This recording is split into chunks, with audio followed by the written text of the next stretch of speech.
Ah les gars, il fallait que ça tombe sur nous, le premier 0-0 de 7 euros. Salut à tous les gars, c'est Azial. Aujourd'hui, on se retrouve pour une nouvelle vidéo. Débrief de ce Pays-Bas-France 0-0, comme j'ai dit un petit peu plus tôt. Le premier de 7 euros, match globalement quand même décevant. Moi je m'attendais à un match un peu plus spectaculaire, avec peut-être un peu plus d'action, d'occasion, même s'il y en a eu, notamment côté équipe de France, si on doit être honnête. Les Pays-Bas m'ont déçu globalement. Je pensais que, surtout en voyant la compo française, je pensais vraiment que les Pays-Bas allaient réussir à avoir un peu plus le ballon, à peut-être mettre plus en difficulté cette équipe de France. Et au final, c'est plus la France, alors que la compo de base ne préconisait pas forcément ça. C'est plus la France qui a été dangereuse, a eu le ballon. Après, avec ce surplus de milieu de terrain mis par Didier Deschamps, et ça, on va en reparler. Et on va dire que c'est un petit peu logique d'avoir le ballon. Quand tu mets 5 milieux de terrain sur le terrain, c'est sûr que c'est plus simple. Enfin, 4 milieux de terrain, mais voilà. Mais on va parler de tout ça dans cette vidéo. Bien évidemment, avant que la vidéo commence, n'hésitez pas à liker, commenter, partager, vous abonner. Ça fait toujours plaisir, ça aide pour le développement de la chaîne. Je pense que vous avez remarqué, du coup, là aujourd'hui sur la chaîne, j'ai pas débrief les deux autres matchs de cette journée. Pour la simple et bonne raison qu'en termes de temps, je me suis vite rendu compte. Je m'étais mis l'objectif de débriefer tous les matchs de l'Euro. Au final, en termes de temps, je me suis rendu compte que c'était trop galère. En plus, si je dois être honnête, les vues ne suivaient pas forcément. Je vous sentais pas trop à l'affût sur tous les débriefs. Donc, je pense qu'on va passer à des débriefs plus normaux. Tu vois, je vais débriefer les matchs, les gros matchs qui intéressent et qui m'intéressent aussi par la même occasion, mais j'essaierai toujours de regarder tous les matchs de 7 euros, mais le temps que ça me prenait, ça faisait un nombre de vidéos sorties par jour absolument énorme. Voilà, ça devenait très très compliqué à suivre. J'ai réussi à tenir quand même la moitié, tu vois, j'ai fait la moitié des matchs de phase de poule, donc les vidéos sont toujours là, n'hésitez pas à aller les voir. Mais voilà, maintenant désormais, de toute façon arrivé en 8ème quart de finale, on va débriefer quasiment tous les matchs, parce que je pense que ça va être que des bangers, quasiment. Il y aura très souvent des grosses équipes, donc au final, on va pas louper grand chose non plus. On peut y aller dès maintenant, du coup, rentrer dans le débrief. Commençons par la composition de l'équipe de France. Maignan, Saliba, Upamecano, Koundé, Hernandez, du classique, ce qu'on avait déjà sur le premier match. Tchouaméni, qui faisait son retour avec N'Golo Kanté au milieu de terrain. Rabiot, ailier gauche. Griezmann, qui là sur la compo est placé comme second attaquant, mais en réalité, moi je trouve qu'il était plus numéro 10 ou même voir dans le milieu, hein, j'ai envie de dire, parce qu'on a eu des situations où moi j'ai trouvé que cette équipe de France c'était limite un 4-5-1. C'est-à-dire qu'en fait t'avais Thuram qui était devant tout seul, t'avais Rabiot qui était vraiment plus milieu gauche qu'ailier gauche, même si Rabiot il avait ce côté libre où des fois il rentrait intérieur, etc. C'était très il se déplaçait beaucoup, mais on va dire sans ballon. Tu vois, sans ballon ça faisait Thuram devant, ça faisait Rabiot milieu gauche, Dembélé milieu droit, et ici Tchouaméni, Kanté, Griezmann quasiment sur la même ligne. Et du coup moi je trouve que ça ressemblait plus à un 4-5-1 qu'à un 4-4-2 personnellement.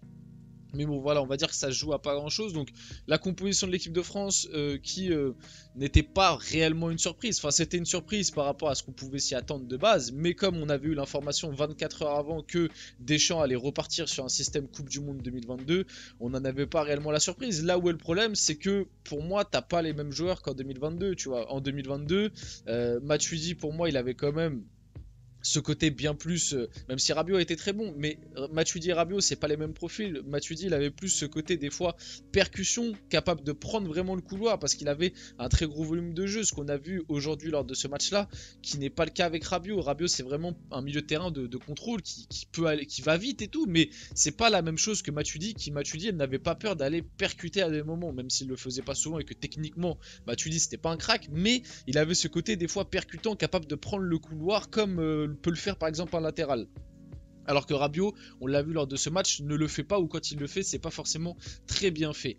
Ensuite, les autres soucis que j'ai, c'est qu'à droite, bah, t'as Dembélé, hein, t'as pas le Mbappé de 2018 qui était capable de marquer avec un rien. T'as Dembélé qui a bien plus de déchets et qui, je trouve, pour l'instant, fait un euro vraiment cata.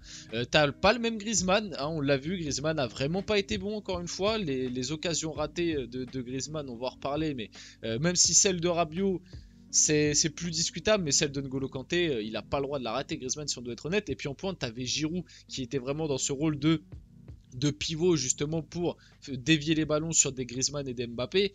Bah là avec Marcus Thuram t'as pas Giroud. Voilà, moi je suis désolé, Marcus Thuram, j'ai énormément de mal. Encore une fois, je trouve que le match est pas bon, même si je le trouve meilleur. Le match de Marcus Thuram, je le trouve meilleur que face à l'Autriche, mais c'est pas un bon match. Je suis désolé, c'est pas un bon match de Marcus Thuram, honnêtement.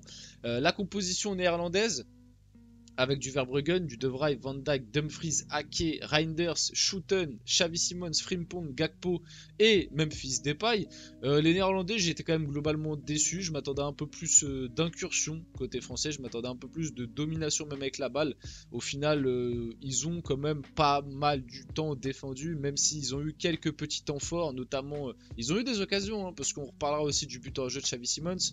Pour moi, je peux comprendre que ça siffle, mais je trouve pas ça très, on va dire, sport, comme on dit, dans l'esprit du sport. Personnellement, je trouve que ça va pas du tout dans l'esprit du sport, parce que pour moi, Mike Maignan ne l'aurait pas eu dans tous les cas. Et même Mike Maignan se rend compte de la présence de Dumfries une fois qu'il prend le but. Il lève le bras pour dire que Dumfries est hors jeu une fois que le but est pris. Il voit pas Dumfries avant le départ de la frappe, donc pour moi, Dumfries finalement n'impacte même pas réellement l'attitude de Mike Maignan.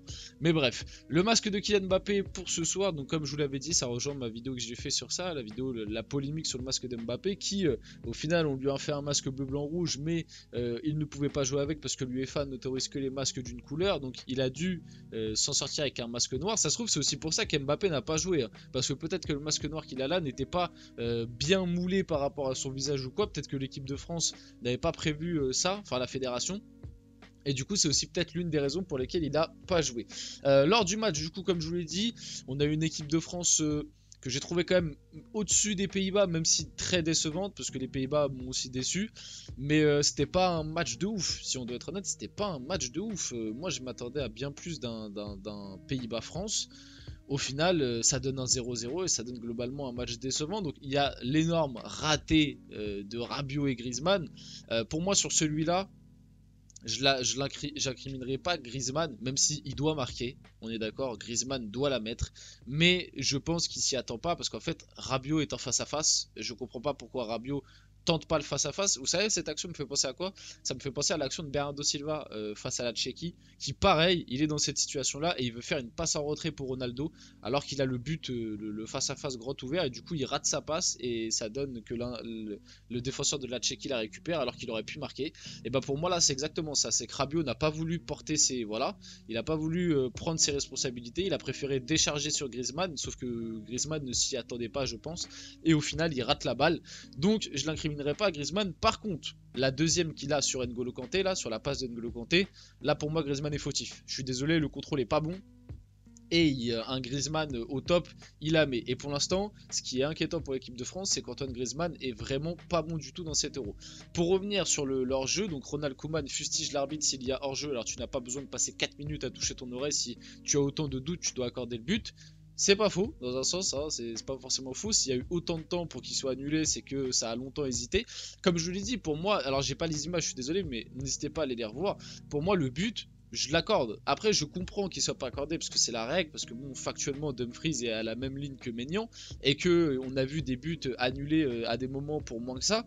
Mais maintenant, moi, je l'accorde. Personnellement, pour moi, il y a but pour la simple et bonne raison que, comme je vous l'ai dit, sur le départ de la balle, Maignan ne se rend même pas compte qu'il y a Dumfries à côté de lui. Il s'en rend compte une fois qu'il prend le but. Et encore une fois, on le voit bien sur le ralenti, mais n'hésitez pas à faire image par image, à mettre pause par pause.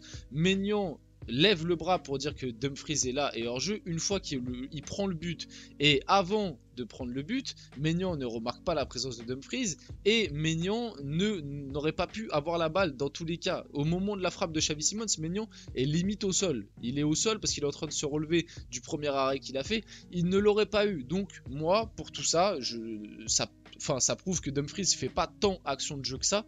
Et donc moi je l'aurais accordé. Maintenant qu'il soit pas accordé, bah tant mieux pour l'équipe de France. Et c'est pas non plus scandaleux, mais je pense que je suis néerlandais, je pète un câble. Du coup, premier 0-0 de cet Euro. Adrien Rabiot est bien donc aligné sur le couloir gauche dans un rôle un peu identique à celui de Blaise Matuidi. Vous en pensez quoi? Bah globalement Adrien Rabiot il a été bon, même si pour moi ce rôle ne lui convient pas et je préférais avoir un vrai ailier couloir gauche comme un Barcola ou comme un Kingsley Coman plutôt qu'avoir Adrien Rabiot. Contre la Pologne, vous partez avec qui en neuf? Franchement j'en sais rien. Les trois propositions. Moi je remettrais Giroud, mais je crois Giroud il est plus dans les plans de Deschamps, et entre Thuram et Kolo Muani, franchement je préfère jouer sans neuf, hein, je vous dis la vérité pour le moment. les deux n'ont pas du tout montré satisfaction.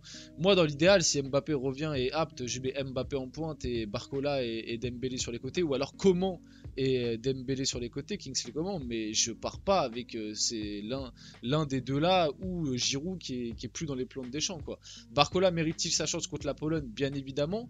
Maintenant, je pense que Deschamps ne va pas lui donner malheureusement. L'équipe de France n'a remporté aucun de ses 7 derniers matchs sur Kylian Mbappé. Ça montre bien la Mbappé dépendance et ça montre bien les gros soucis de l'équipe de France et le problème Deschamps qui maximise uniquement son équipe autour de lui, et quand il n'est pas là, du coup, tout est dépeuplé et t'as l'impression qu'il n'y a plus rien. Officiel, N'Golo Kanté élu homme du match pour la deuxième fois, il a été stratosphérique et rien à redire. Heureusement qu'il a été rappelé parce que sinon ça aurait été plutôt catastrophique. On finit la vidéo là-dessus, j'espère que cette vidéo vous a plu. Si c'est le cas, n'hésitez pas à la liker, commenter, partager et vous abonner les gars. C'était Aziel et on se retrouve très rapidement pour une prochaine vidéo.